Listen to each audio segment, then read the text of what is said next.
এসব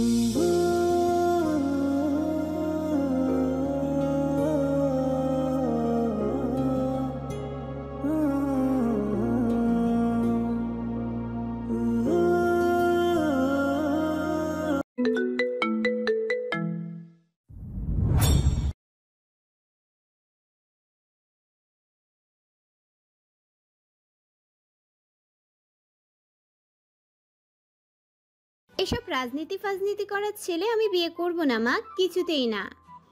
শিরিনা বেগম বিরক্ত চোখে পড়ার টেবিলের সামনে দাঁড়ানো মেয়ের দিকে তাকিয়ে আছেন। মেয়েটা গাল ফুলিয়ে ওড়নার কোনায় হাত পেঁচাচ্ছে আর বারবার একই কথা বলছে।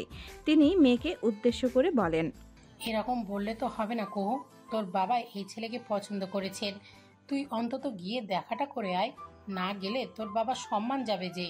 কুহু একবার মুখ তুলে মায়ের দিকে তাকালো, পরক্ষণেই দু হাত কানে চেপে চোখ বন্ধ করে মৃদু চিৎকার করলো। না, এ হতে পারে না। তারপর সাবানা স্টাইলে দৌড়ে গিয়ে বিছানায় উবুর হয়ে পড়ে গেল। বালিশে মুখ গুজে মিথ্যা কান্নার ভং ধরল। শিরিনা বেগম হতাশ চোখে তার সিনেমাবাজ মেয়ের কাণ্ড কারখানা দেখলেন। এই মেয়ে সারা দিন বাংলা সিনেমা দেখে আর ৮০-র দশকের নায়িকাদের মতো ঢং করে। তিনি মেয়েকে উদ্দেশ্য করে বললেন, ভালো করে সেজেগুজে রেডি হয়ে ভার্সিটিতে যাবি, ক্লাস শেষ করে সোজা ছেলের সাথে দেখা করতে যাবি, বুঝেছিস? কুহু প্রতি উত্তরে গুনগুন করে কান্নার সুর তুলল। শিরিনা বেগম মেয়ের ঢং আর সহ্য করতে পারল না। তিনি মুখ ঘুরিয়ে ঘর ছেড়ে বেরিয়ে গেলেন।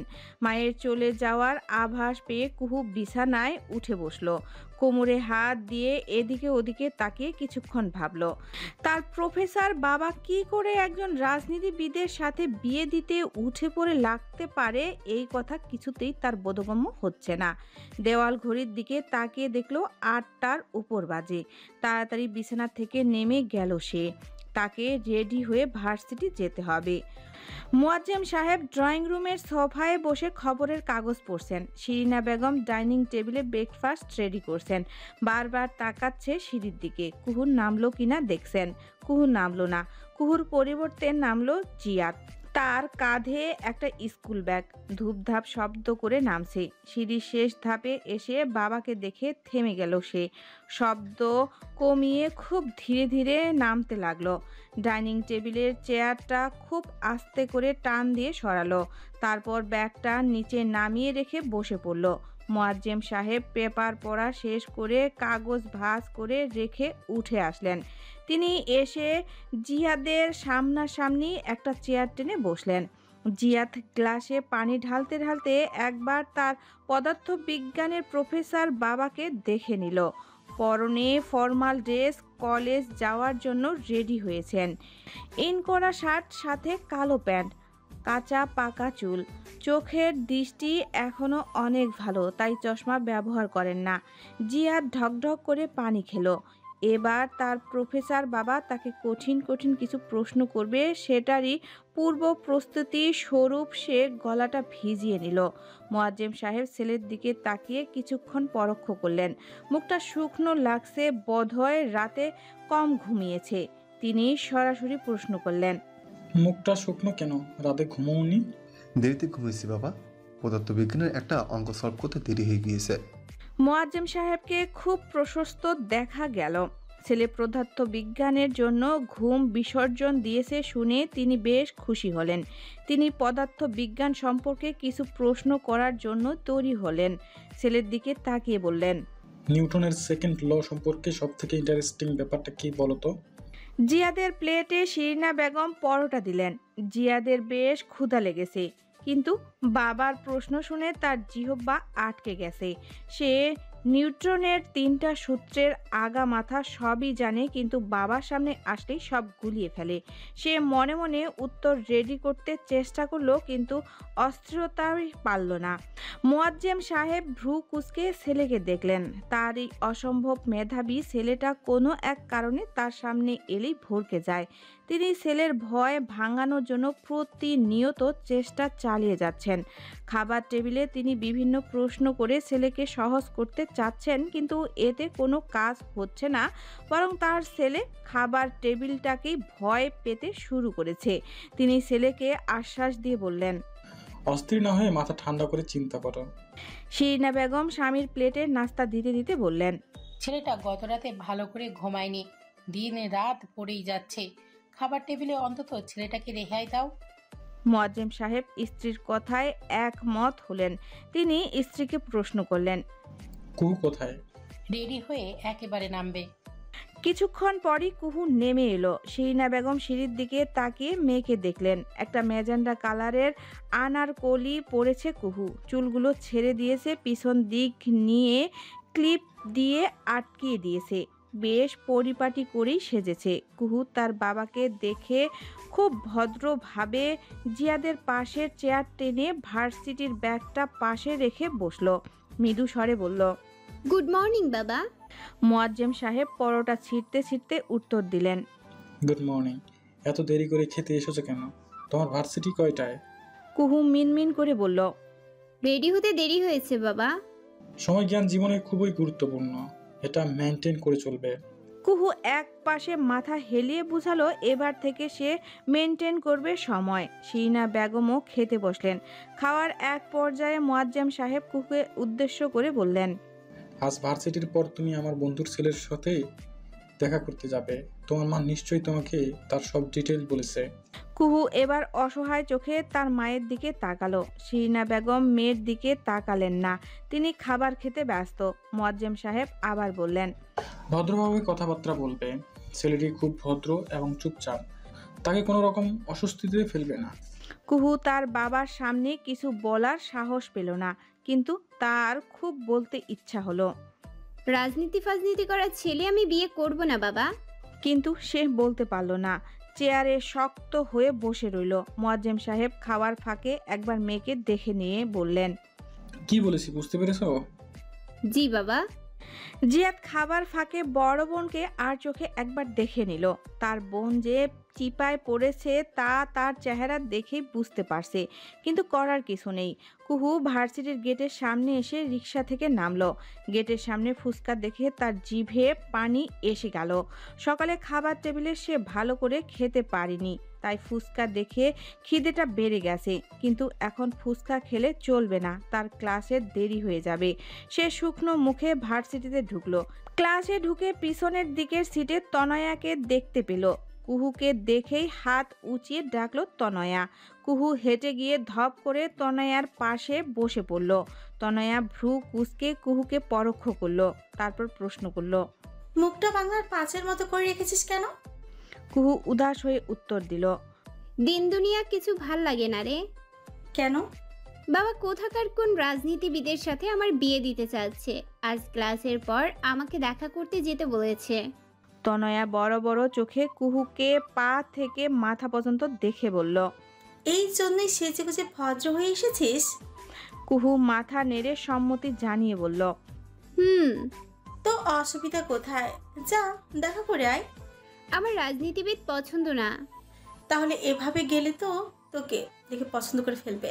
তার চেয়ে বরং একটু বিশ্রী করে সেজে যা, তাহলে পছন্দ করবে না। আয়, তোর কাজলটা লেপটে দিই। কুহু ছিটকে দূরে সরে গেল।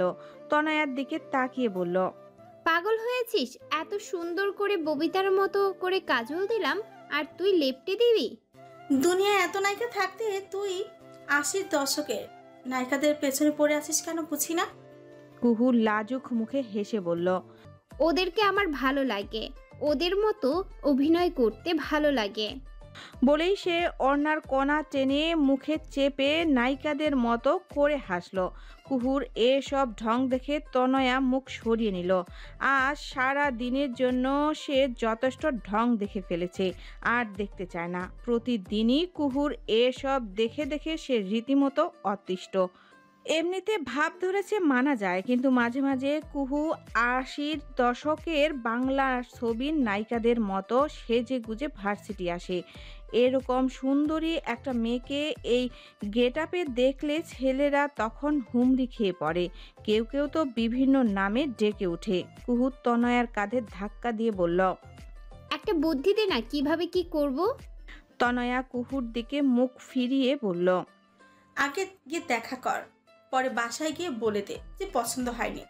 রাজনীতি যেহেতু করে নিশ্চয়ই বয়স বেশি, ভুড়ি টুরিও থাকতে পারে। যে কোনো একটা খুদ বের করে না করে দিবি। কুহুর মুখটা উজ্জ্বল হয়ে গেল। বুদ্ধিটা বেশ লেগেছে তার কাছে। তার মনটা খুশি হয়ে গেল।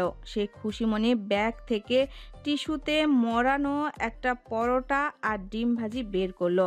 তনয়ার চোখ কপালে তুলে বলল, এ কি, এসব কি এনেছিস?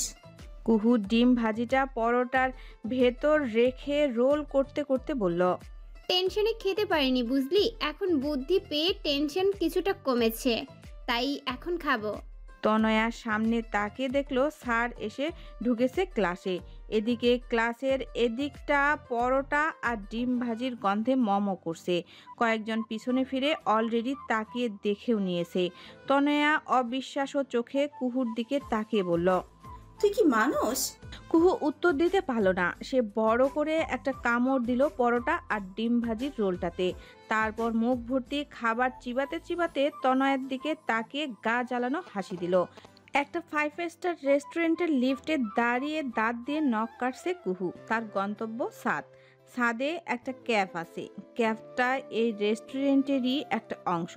এই ক্যাফটার বিশেষত্ব হচ্ছে এখান থেকে শহরটা খুব সুন্দর করে দেখা যায়।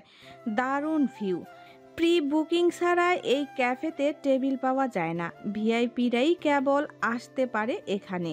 চারপাশে নিরিবিলি ভাব রাখার জন্য অধিকাংশ টেবিলের বুকিং নেওয়া হয় না। ইচ্ছে করে খালি করে রাখে কর্তৃপক্ষ। লিফট ছেড়ে এলো ছাদে। লিফট চলে এলো ছাদে। লিফটের দরজা খুলতেই সামনে বিশাল ছাদ নজর এলো। ছাদের এখানে ওখানে ছড়ানো ছিটানো টেবিল চেয়ার, বেশিরভাগই খালি।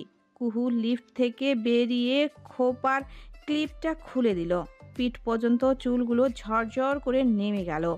নিজের সব কিছু ঠিকঠাক করলো। সে বিয়ে করতে চায় না তাই বলে নিজেকে কি একটু পরিপাটি দেখাবে না? সব ঠিকঠাক করে কুহু এক সাইডে থাকা কাউন্টারটার কাছে গেল। যেতে যেতে আশেপাশে চোখ বুলিয়ে দেখলো পাঞ্জাবি পরা কোনো লোক বসে আছে কিনা। তার জানা মতে রাজনীতিবিদরা বেশিরভাগ পাঞ্জাবি পরে, কিন্তু এমন কাউকে সে পেল না। সে কাউন্টারে থাকা লোকটাকে জিজ্ঞাসা করলো, এক্সকিউজ মি, আমার একটা টেবিল বুক করা ছিল। কি নামে বুক করা ছিল ম্যাম? শাহাদাত খান। ও ম্যাম আসুন, স্যার আপনার জন্য অপেক্ষা করছেন। কুহু লোকটির পিছু পিছু গেল। লোকটি তাকে ছাদের অন্য পাশে নিয়ে গেল।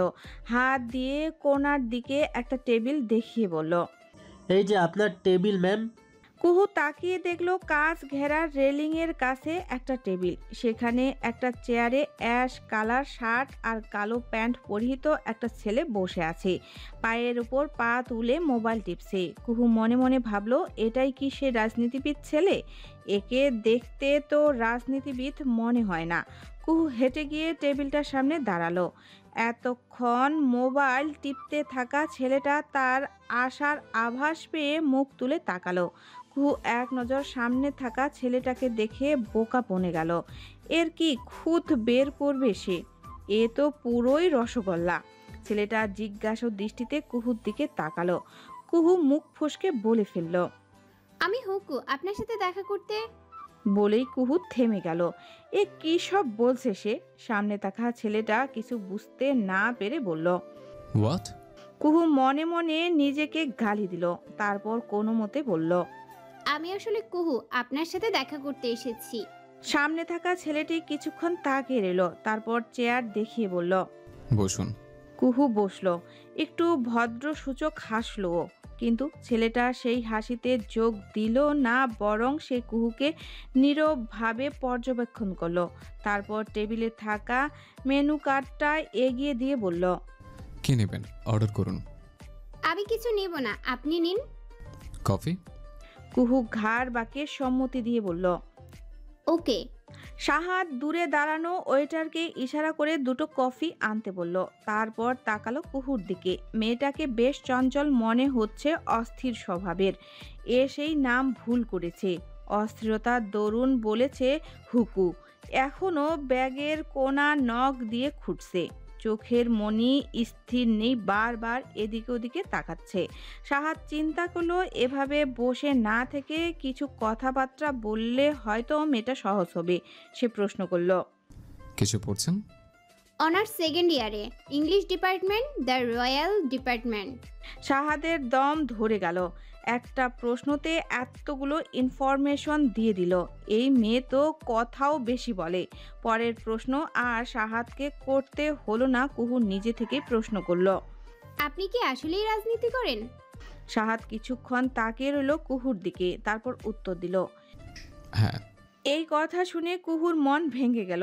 হ্যান্ডসাম দেখতে ছেলেটা রাজনীতি করে। রাজনীতি না করে অন্য কিছু করলে তো এক নিমিষে বিয়ে করে ফেলতো কুহু। সে হতাশ হয়ে জিজ্ঞাসা করলো, ওয়াই, কেন করেন? সাহাদ কুহুকে ভালো করে দেখলো। মেয়েটি কি হতাশ হলো নাকি তার রাজনীতি করা নিয়ে? সে উত্তর দিল, এটা আমার ফ্যামিলি ট্র্যাডিশন। কুহুর মনটা আরও খারাপ হয়ে গেল। পুরো ফ্যামিলি রাজনীতি করে। আহারে, এই ছেলে ভুল ফ্যামিলিতে জন্ম নিয়েছে। তার ইচ্ছে হলো দু কানে দু হাত চেপে না বলে একটা চিৎকার দিতে, কিন্তু তা সম্ভব না। কফি চলে এলো। কফির ট্রে থেকে দুটো কফি কাপ দুজনের সামনে রেখে ওয়েটার বিদায় নিল। সাহাদ ট্রেতে থাকা পাত্র থেকে একটা সুগার কিউব তুলে তার কফিতে ছেড়ে দিয়ে হালকা নাড়তে লাগলো। কুহুও সাহাদের দেখা দেখি একটা সুগার কিউব নিল। ভালো করে নেড়ে এক চুমুক মুখে দিয়ে মুখ কুঁচকে ফেললো। এত তিতা। সে আরও দুটো সুগার কিউব নিয়ে কাপে ফেললো। সাহাদের দিকে তাকিয়ে দেখলো সে অনায়াসে এই তিতা কফি খাচ্ছে। সাহাদের দিকে তাকিয়ে কফি নাড়তে গিয়ে কুহু কাপ থেকে কফি ফেলে দিল।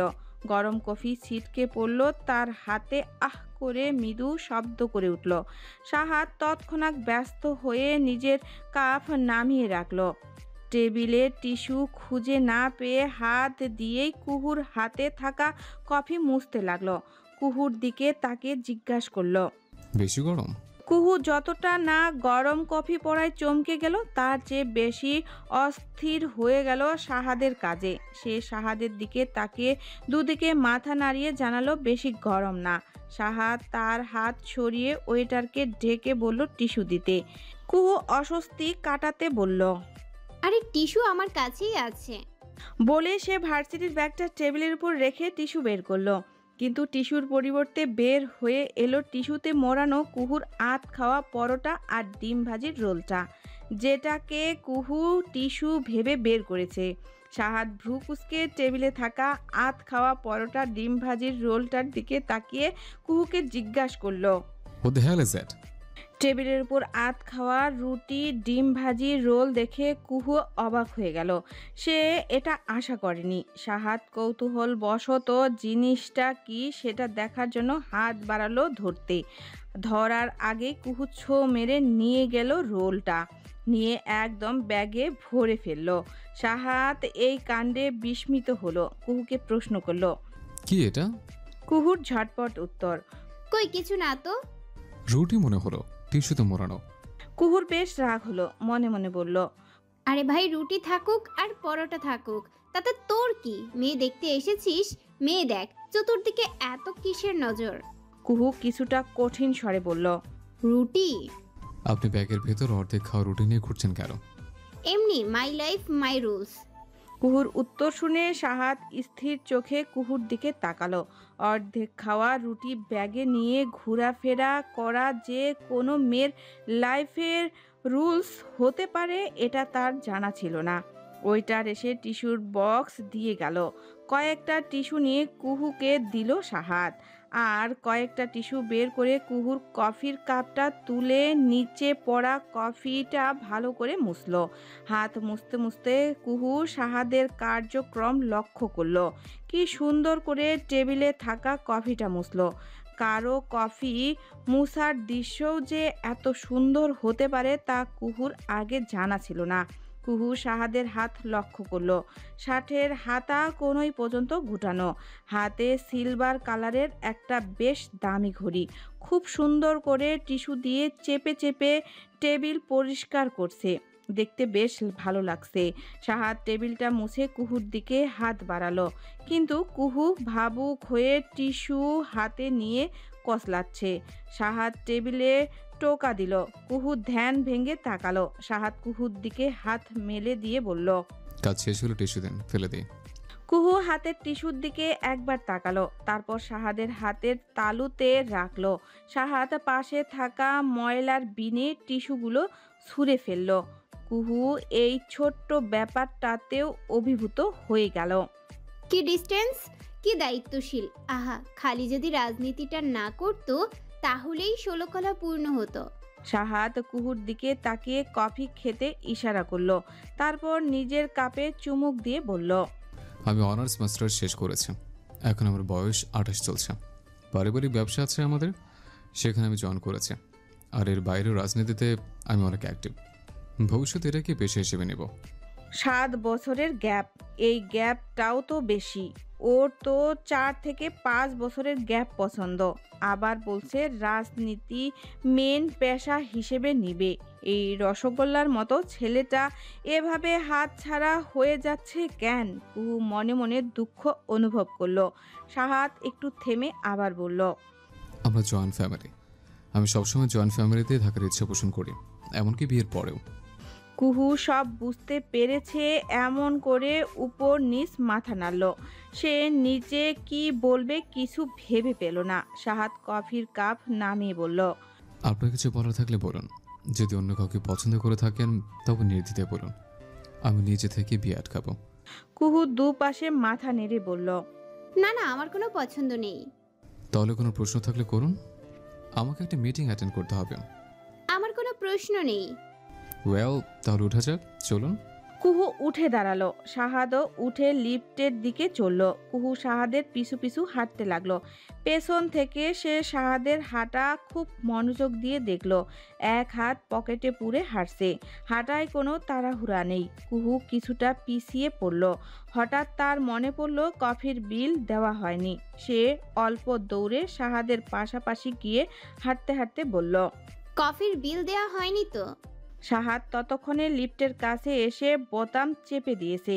কুহুর কথায় কুহুর দিকে তাকিয়ে বলল, এটা আমার রেস্টুরেন্ট। কুহুর ভ্রু দুটো আপনা আপনি উপরে উঠে গেল। সাহাদ লিফটের ভেতরে ঢুকে পড়ল। পিছু পিছু ঢুকলো কুহু। লিফটের ভেতরে পিনপতন নীরবতা। কুহুর এত অস্থির হলো যে ও শ্বাসটাও ঠিক মতো ফেলতে পারছে না। নিজের শ্বাসের শব্দ নিজের কাছেই অস্বস্তিকর ঠেকছে।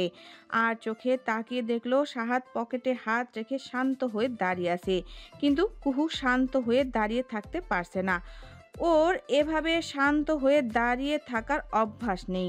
ওর দাঁতগুলো নিষ্পিস করছে নখ কাটার জন্য। সে খুব কষ্ট করে দাঁড়িয়ে রয়েছে। লিফট এসে থামলো সোজা গ্যারেজে। সাহাদ আগে কুহুকে বের হতে দিয়ে তারপর নিজে বের হলো। পকেট থেকে গাড়ির চাবি বের করে বলল, এদিকে আসুন। বের হওয়ার রাস্তা তো ওদিক দিয়ে। আমি আপনাকে বাসায় ড্রপ করে দেব, আমার গাড়ি এ পাশে রাখা। না না, আমি একাই চলে যেতে পারবো, আপনার কষ্ট করতে হবে না। সাহাদ হাঁটা থামিয়ে কুহুর দিকে পেছন ফিরল। শান্ত কণ্ঠে বলল, মিস কুহু, আমার সত্যি অনেক তাড়া আছে, প্লিজ সময় নষ্ট করবেন না। আপনাকে নামিয়ে দিয়ে আমি কাজে যাব। সাহাদ এমনভাবে বলল যে কুহুর আর কোনো কিছু বলার থাকলো না।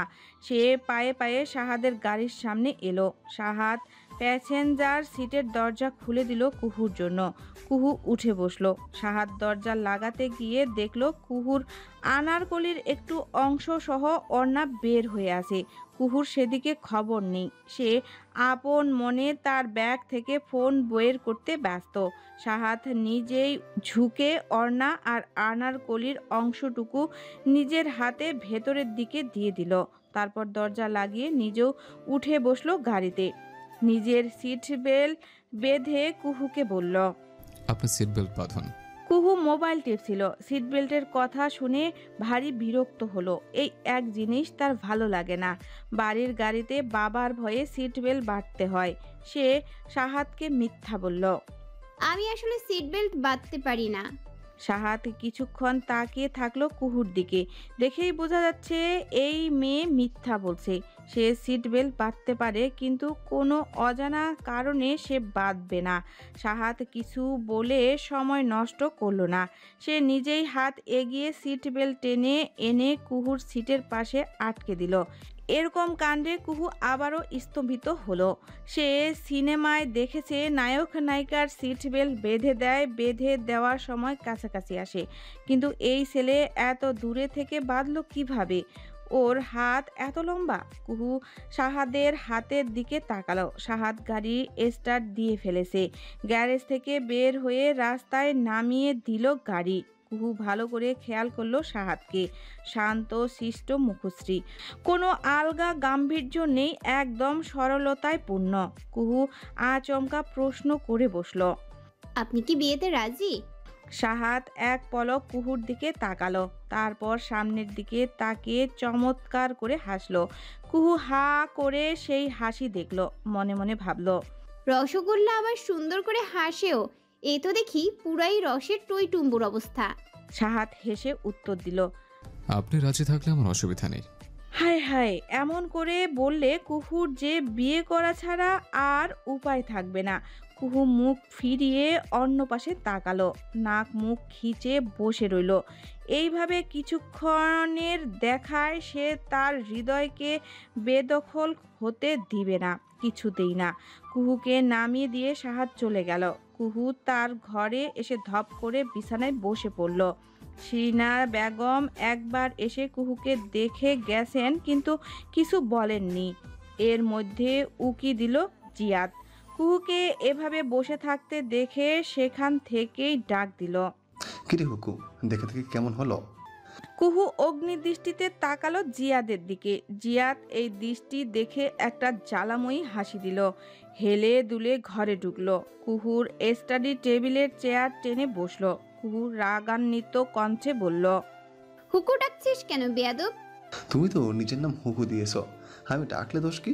কুহু দাঁত কিরমির করলো। মাঝে মাঝে অতিরিক্ত উত্তেজনায় নিজের নাম হুকু বলে ফেলে, তাই বলে কি এটা বলে খেপাতে হবে? কুহু নিজেকে শান্ত রেখে বলল, যা এখান থেকে। আগে বলো কেমন লাগলো ভবিষ্যৎ দুলাভাইকে?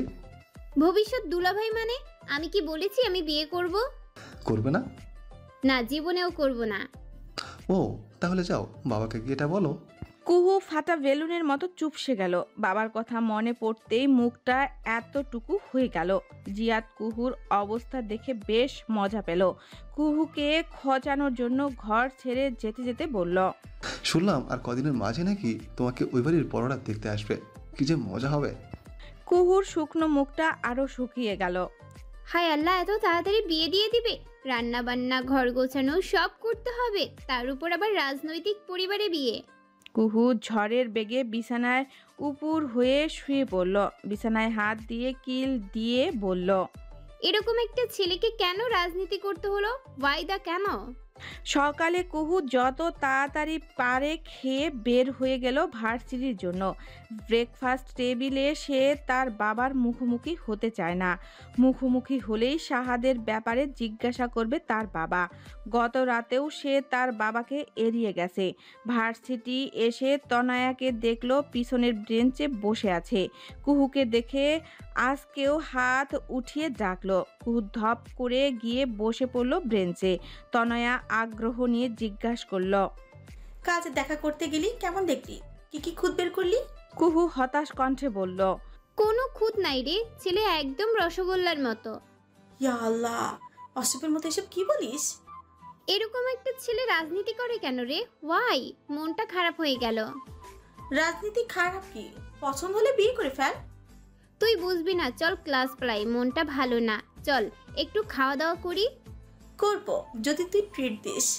কুহু ট্রিট দিতে রাজি হলো। ক্লাস মিস করে তারা শহরের সবচেয়ে ব্যস্ততম এলাকায় এলো। এখানে বেশিরভাগ রেস্টুরেন্ট আছে, সাথে শপিং মলও আছে। কুহু আর তনয়া ফুটপাতে একটা স্ট্রিট ফুডের দোকানে দাঁড়িয়ে গলদা চিংড়ি ভাজা খাচ্ছে।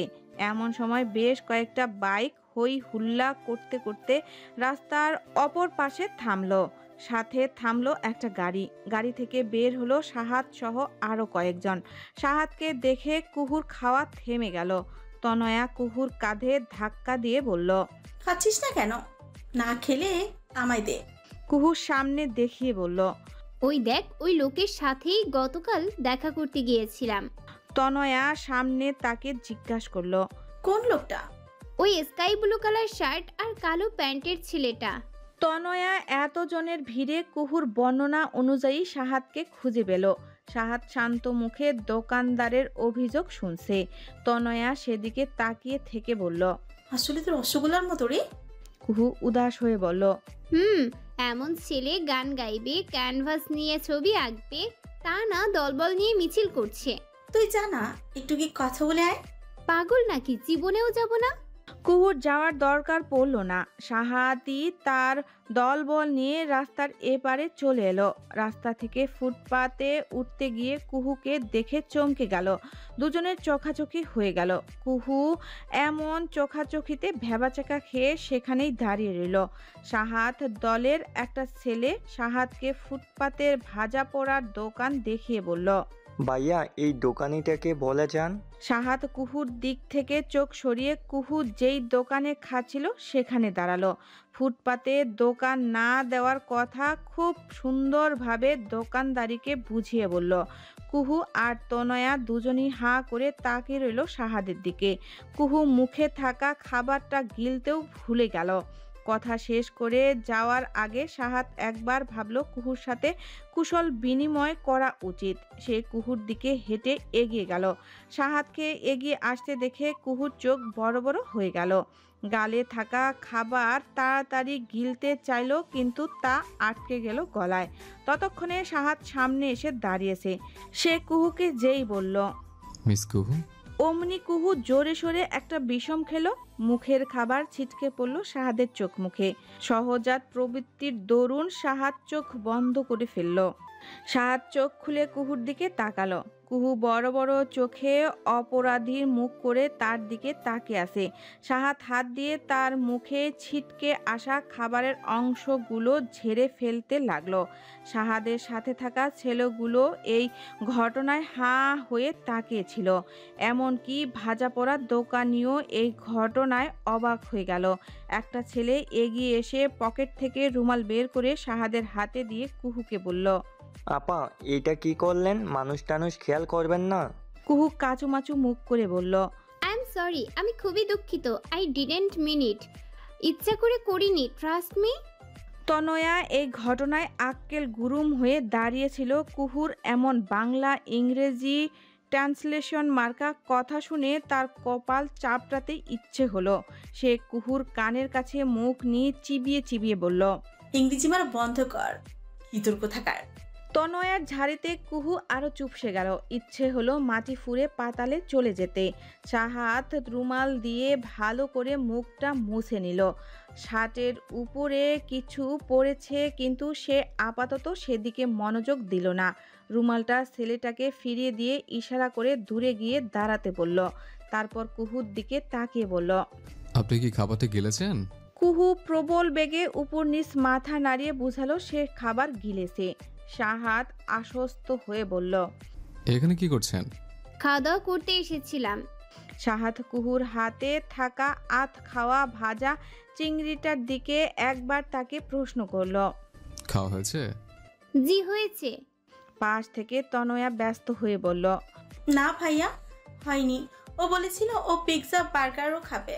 কুহু তনয়ার দিকে তাকে চোখ রাঙালো। বিনিময়ে তনয়া মিষ্টি করে হাসলো। সাহাদ একটা ছেলেকে ডাক দিল। ছেলেটার কাছে এলে বলল, ওনাদের দুজনের সাথে যা যা যা কিনতে চাইবে কিনে পার্সেল করে দিবে। ছেলেটা জি ভাই বলে মাথা নাড়ালো। সাহাদ কুহুর দিকে তাকিয়ে বলল, ওর সাথে যান, আর এখানে বেশিক্ষণ না থাকাই ভালো। দলবল নিয়ে এসেছে তো, যে কোনো সময় ছেলেরা ঝামেলা জড়িয়ে যেতে পারে। আমাদের কিছু লাগবে না, আমাদের খাওয়া হয়ে গেছে। আমি এখন যাই, বাই। বলেই কুহু তনয়ার হাত ধরে চলে যেতে চাইল। সাহাদ কুহুর সামনে তার এক হাত মেলে দিয়ে আটকে দিল, বলল, খেতে ইচ্ছে হয়েছে যেহেতু, এখানে খেতে না পারলে পার্সেল নিয়েছেন। তারপর ডেকে আনা ছেলেটাকে হাত উঁচু করে তুড়ি বাজিয়ে ইশারা দিয়ে কুহুর সাথে যেতে বলল। শেষবার কুহুর দিকে তাকিয়ে বলল, আমি নিজে নিয়ে যেতে পারলাম না বলে দুঃখিত কুহু। একটা সৌজন্যমূলক হাসি দিয়ে সাহাদ তার জন্য দাঁড়িয়ে থাকা ছেলেদের ভিড়টায় গিয়ে শরিক হলো। ছেলেগুলোকে সাথে নিয়ে অন্য একটা দোকানে গেল। কুহু সেদিকে তাকিয়ে রইল অনেকক্ষণ। পাশ থেকে তনয়া দুষ্টু কণ্ঠে বলল, ওই হয়ে দুলাভাই তো একদম কড়া জিনিস, হাতছাড়া করিস না, বিয়েটা করে ফেল। কুহু কিছু বলবে তার আগেই ছেলেটা এসে বলল, আপু কোথায় যাবেন, চলুন। কুহু এবার ঘাড় ঘুরিয়ে সাহাদের দিকে তাকালো। সাহাদ ছেলে পেলে নিয়ে একটা রিক্সাওয়ালার সামনে দাঁড়ালো। শান্ত মুখে রিক্সাওয়ালার অভিযোগ শুনছে। কুহু চোখ সরিয়ে তনয়াকে নিয়ে একটা রেস্টুরেন্টে ঢুকলো। তনয়া নিজেই এটা ওটা অর্ডার করে ফেললো। ছেলেটা কাউন্টারে বলে দিল প্রতিটা জিনিস কুহু তনয়ার জন্য আলাদা ব্যাগে করে পার্সেল করতে। পার্সেল চলে এলে কুহু দাম দিতে গেলে ছেলেটা বাধা দিয়ে বলল, পে করতে হবে না আপু, কেন? উনি বিলটা ভাইকে পাঠিয়ে দিবে, ভাই পেমেন্ট করে দিবে। আপনি আসুন, আপনাদেরকে রিক্সায় তুলে দেই। কুহু আর কথা বাড়ালো না। সে ছেলেটির সাথে বাইরে বেরিয়ে এলো। একবার এদিকে ওদিকে দেখলো সাহাদকে দেখার আশায়, কিন্তু সাহাদ কোথাও নেই। দূরে সাহাদের গাড়ি আর সাথে আসা বাইকগুলো পার করা। সাহাদের ছেলেটি রিক্সা ঠিক করে ভাড়া দিয়ে দিল। কুহুকে বলল, উঠুন আপু। তনয়া আগে উঠে বসলো রিক্সায়। কুহু উঠতে গিয়ে থেমে গেল। ছেলেটিকে প্রশ্ন করলো, আপনার ভাই মানে উনি এখন কোথায়? ভাই আজ বাজারে এসেছেন লোকজনের সুবিধা অসুবিধা দেখতে, এখন হয়তো বাজারের অন্যদিকে গেছেন। কুহু রিকশায় উঠে বসলো। যেতে যেতে প্রতিটা রাস্তায় সে সাহাদকে দেখার আশায় তাকালো, কিন্তু পেল না। তনয়া এতগুলো পার্সেল পেয়ে বেশ খুশি। কুহুকে উদ্দেশ্য করে বলল, তোর রসগোল্লা কত ভালো রে, কি কেয়ারিং, ওনাকে বিয়ে করে ফেল। তোর মন চাইলে তুই বিয়ে করে ফেল। সত্যি বলছিস? তাহলে বাসায় গিয়ে মাকে বলবো। বেহায়া মেয়ে বান্ধবীর হবু বরের দিকে নজর দিস, লজ্জা করে না? তুই না বললি বিয়ে করবি না? কুহু ইতস্তত করে বলল, তাতে কি, বাবা তো আমাকে জোর করে বিয়ে দিয়ে দিবে বলেছে, তাই আমাকে না পেরেই বিয়ে করতে হবে রে। আমার কিছু করার নেই, I have nothing to do. শেষের কথাটা কুহু অসহায়ের মতো ভান করে বলল। তনয়া মুখে উফ জাতীয় শব্দ করে বলল, বাবা জোর করে বিয়ে দিবে না, নিজের মনের যে বিয়ের জন্য লাট্টু ফুটছে তা স্বীকার করছিস না কেন? কুহু কপট রাগ দেখিয়ে বলল, কে বলেছে আমি বিয়ে করতে চাই? জানিসই তো আমার রাজনীতি পছন্দ না। নিহাত বাবা মায়ের মনে দুঃখ দিতে পারবো না, তাই সিদ্ধান্ত নিয়েছি যে বিয়েটা করেই ফেলি। সিদ্ধান্ত নিয়ে ফেলেছিস? তা সিদ্ধান্তটা কখন নিলি? এখন নিলাম, তোর সমস্যা? আমার কি সমস্যা হবে? হবে তো ওই ভদ্রলোকের। আহারে বেচারা, তোর মতো মেয়ের সাথে এক ছাদের নিচে থাকবে কি করে? তুই একটা ডাইনি, ইউ আর এ উইচ। বান্ধবীর সাথে এমন করিস? তনয়া একটা মুখ ভেঙচি দিল। সারা রাস্তা দুজনে এভাবেই তর্কাতর্কি করতে করতে গেল। বাড়িতে এসে কুহু খাবারের প্যাকেটগুলো ডাইনিং টেবিলের উপর রেখে দিল। গলা ছেড়ে ডাকলো, মা, ও মা। শিরিনা বেগম নিজের ঘরে ছিলেন। মেয়ের চিৎকারে বের হয়ে এলেন। কুহুকে উদ্দেশ্য করে বললেন, চেঁচাচ্ছিস কেন? কুহু টেবিলের উপরে থাকা খাবারের প্যাকেটগুলোর দিকে আঙ্গুল উঁচিয়ে বলল, ওই রাজনীতিওয়ালা দিয়েছে এসব। কি ওয়ালা? কুহু তাড়াতাড়ি সংশোধন করে বলল, মানে সাহাদ খান দিয়েছে এসব।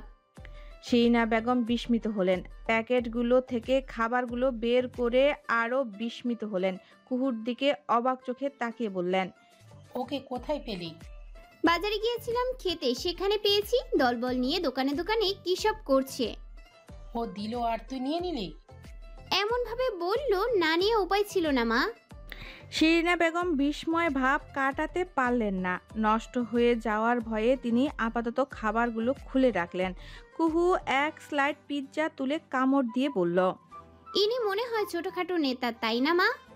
ওর পরিবারের সবাই নেতা, ওর বাবা এমপি।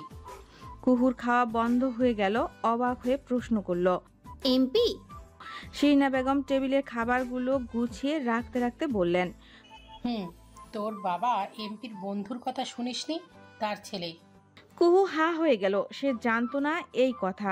রাজনীতি পছন্দ করে না বলে মায়ের কাছ থেকে সাহাত সম্পর্কে জানার আগ্রহ দেখায়নি।